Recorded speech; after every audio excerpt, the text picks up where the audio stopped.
I'm going to tell you exactly what to do when purchasing land in Ghana, what you need, and how you should move when purchasing land in Ghana. So let's get into it. In the past 2 years, I've been involved in 6 different land purchases, and out of the six, I've encountered issues with two. And I am going to break everything down to you guys. I have distilled it down, and I know what to do and what to avoid and everything in between. And I do not want you to make the same mistakes. So grab your pen and paper and take notes. Before you even think about buying land in Ghana, you need more than your land money. You need money for the land, money to do something on the land, such as building a wall around the land. The taller, the better, because that's when you're going to find out all the issues associated with the land. So you need money to work immediately. As a matter of fact, you do not want to pay a dime or at least a small portion. Get a lawyer involved, draft a contract that allows you to go and touch the land. That's what I've been doing lately. Go touch it, right? And you are obligated to go do with it if nothing comes up. So drop that up and you save yourself the headache. But let me break everything down for you guys. So for those of you who don't know me, my name is Sari. I moved to Ghana in 2021. I've been involved in a couple of businesses. I have a real estate company. I do consultation.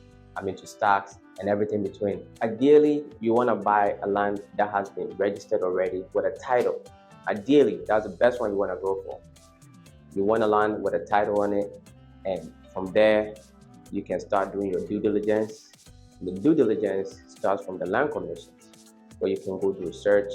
So you take a copy of their title, and then you go and search it up and make sure that it's still valid, right?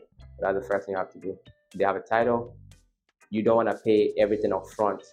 You still want to, after you're done with all your due diligence and everything is fine, you still want to go ahead and touch the land before you finish paying them.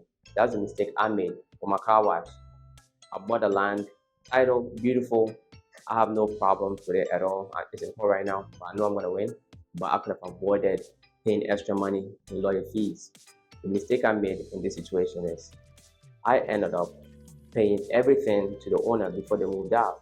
So when I started working, that's when all the issues came up. The issues that I can't talk about. But the takeaway here is you do not want to pay everything up front, no matter what. No matter how genuine the title is, you do not want to pay everything up front. You want to leave some of the money for you to go and touch the land, physically work on the land and see what's gonna come up. And then if nothing comes up, you pay the rest.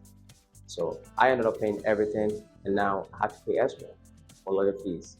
Though I have all the proper documentation, I did all the due diligence, but Ghana, everything's possible.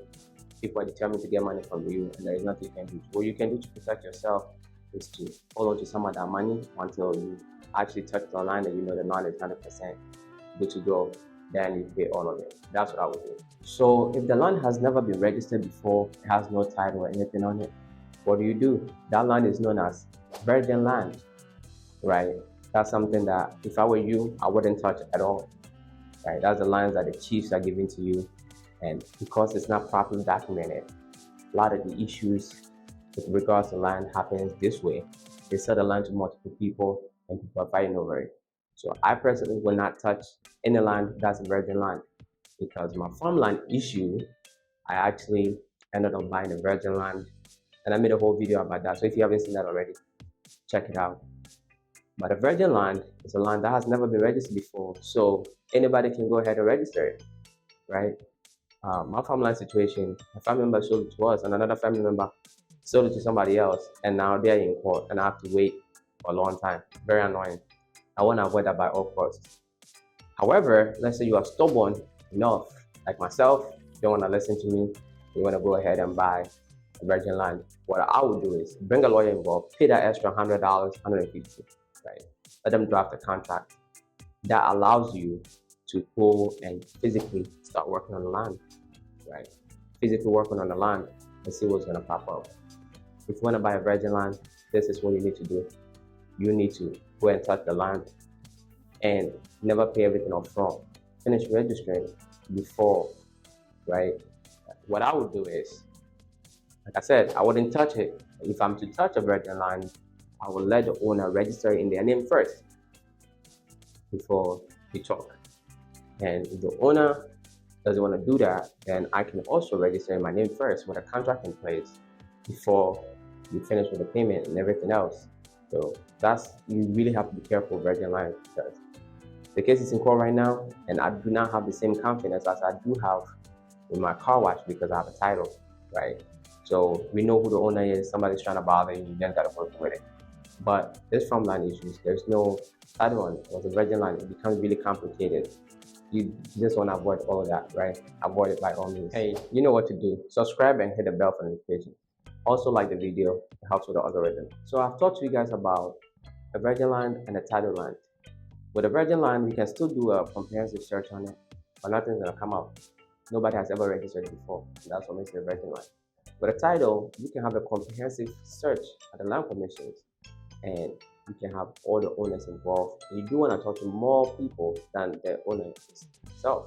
You want to call the person before the owner to make sure everything is cool. So you want to do all of this stuff before you move, because there are situations where in Ghana, there are situations where somebody will sell you like genuine land. You do all the due diligence, everything is good, but the moment you finish paying, another family member shows up and it becomes a family issue and just frustrates you, and you have to pay extra. That's why I said you shouldn't pay everything up front. But these are like common problems down here, where somebody will sell you land and another family member will come around, try to get more money from you, and it's like you can keep going forever, right?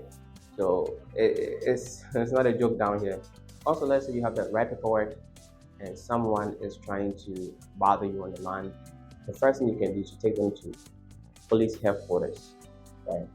They have a whole division dedicated to land issues. And once you go there, that person will most likely back off. Because once this issue goes to court, it becomes very messy and it can take a long time. So that's the best place for you to go, right? You have the proper documentation. You didn't buy the Virgin Line, so you have the proper documentation. You can take it there. For Virgin Line, you can get an indenture. So when you buy the land, the first thing you want to do is to get your site plan done as soon as possible. The site plan usually takes about a month and a half to 3 months, depending on who is doing it. So every land, even if the land has title, there is a site plan attached to the title that shows exactly the position of the land. That is in the previous owner's name. So when you buy, you do have to do your own. And that's something you want to do immediately, because that becomes your paperwork, right? Like that becomes your documentation. That's the first thing you want to do before money changes hands, right? So you want to bring a surveyor in and then take care of that as soon as possible. My 4 other purchases were flawless. Flawless victory. No issues at all, except some land guards showing up for the regular regularization in Ghana. I bought a land from an estate, so there was a title on it, and nobody showed up. It wasn't really directly with family, because usually my situation with my car wash, I bought it with a title on it. Family members showed up, it becomes annoying. So the safest route that you can take is buying your land from estates, right? Estates, like they've registered a big portion of land they're selling it. That should definitely be your first step. There are other options, but if you want to avoid all issues, right? You don't want any problem at all. That is the safest bet. Buy it from the estate developers, because they buy the land and then they will order wahala and the craziness already, so you do not have to deal with that. Even with the estate people, we still build a wall before we finish paying them. Still want to come and touch it, but that's the safest. My experience. I've made 4 purchases from estates and no issues at all. All of them clean. And if you've not subscribed already, kindly do so. Hit the bell for notifications. Like this video as it helps with the algorithm. Comment, and until next time, my friends, be legendary. Peace.